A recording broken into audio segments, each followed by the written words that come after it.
Assalamualaikum warahmatullahi wabarakatuh.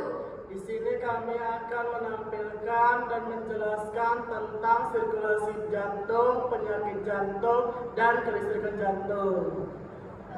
Ini adalah tugas dari mata kuliah KIP 1 yang diampu oleh Bu Yulis Hati. Perkenalkan, nama saya Dina Kasnatono, nama saya Adi Barona Milkis, saya Najla Salsabila. Saya Muhammad Abdul Sanjani. Saya Citra Mandana. Saya Bayu Saputra. Selamat menyaksikan. Bye-bye.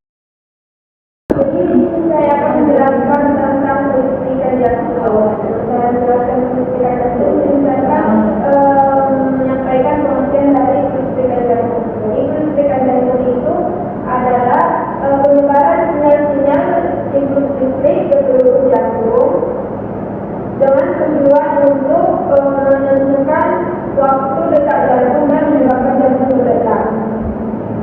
Jadi untuk siklus jantung dia nanti dimulai dari S0.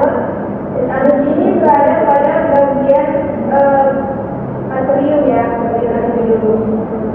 Terus dari S0 akan menuju pada apenus. Apenus berada pada ventrul dan menuju pada bagian sini. Di bagian sini nanti dia ada dua cabang kan? Dia ada cabang yang rectangle sama yang bilateral.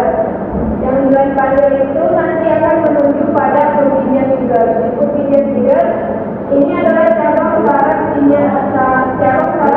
kelistrikan yang akan menyebabkan ke bagian kelistrikan. Jadi untuk kelistrikan jantung ini berada pada otot jantung di bagian inferior. Oke, di sini saya akan menjelaskan tentang EKG. EKG itu apa? EKG adalah pola gelombang dalam elektrokardiogram atau EKG yang menunjukkan kesehatan jantung. Nah, ini dia gelombangnya. Nah, gelombang P, Q, R, S, S, T. Nah, ini P. Gelombang P yaitu bagian dari atas aliran listriknya yang dihasilkan dengan repolarisasi atrium. Nah, konteks QRS ini dia gelombangnya, yaitu menunjukkan aliran dari repolarisasi atrium menuju ke QRS. Nah, dari AST, pola AST ini yaitu menggambarkan repolarisasi atrium kanan sampai ke repolarisasi ventrikel. Nah, sedangkan P yaitu menunjukkan ventrikel atau repolarisasi ventrikel. Saya akan menjelaskan mekanisme jantung kiri kanan yang fungsinya untuk memompa darah kotor ke paru-paru untuk pertukaran karbon dioksida dan oksigen. Mekanismenya, darah yang kurang oksigen akan masuk ke atrium kanan melalui vena cava superior dan vena cava inferior. Setelah masuk ke atrium kanan, darah akan berkonstruksi masuk ke ventrikel kanan melalui katup tricuspid. Fungsi katup untuk mencegah arah baliknya darah dari ventrikel kanan ke atrium kanan. Setelah ventrikel kanan penuh, akan berkontraksi dan memompa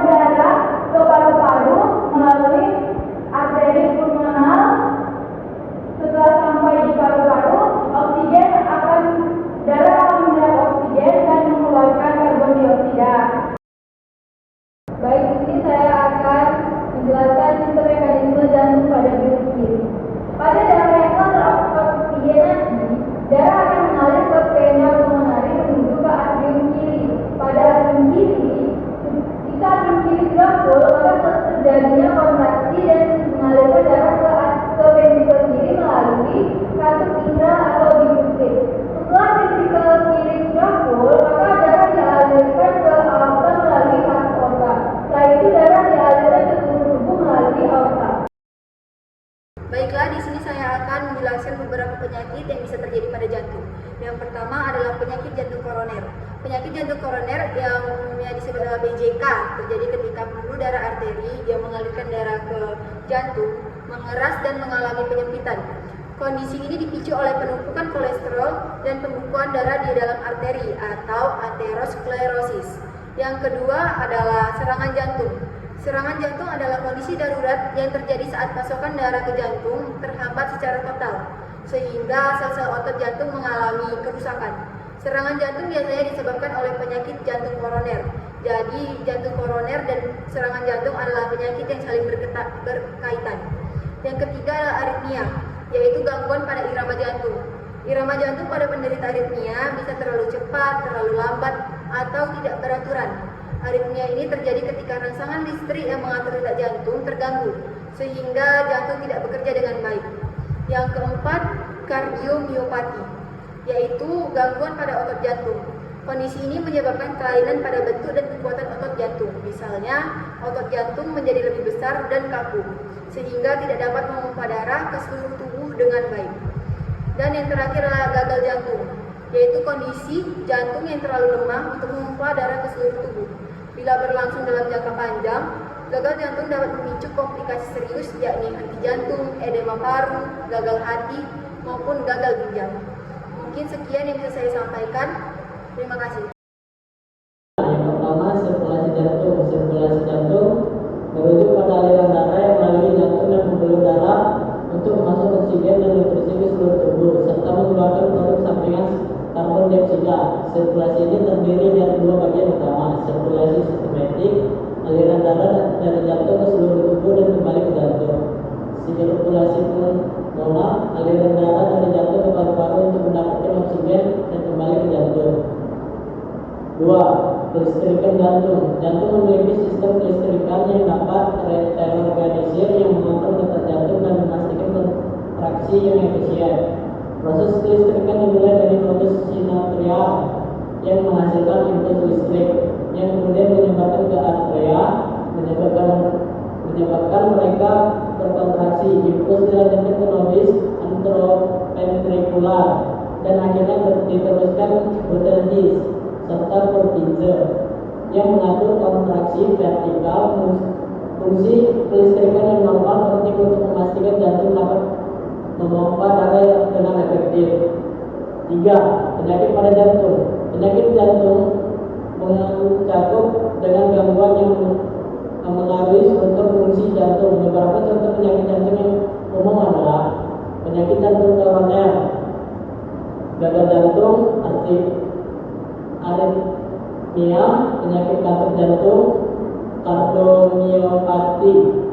Secara keseluruhan, kesehatan jantung sangat bergantung pada keseimbangan yang baik antara sirkulasi darah yang lancar, fungsi kelistrikan yang normal, dan bebas dari penyakit. Gangguan pada salah satu aspek tersebut dapat menyebabkan masalah serius yang mempengaruhi kesehatan jantung dan tubuh secara keseluruhan.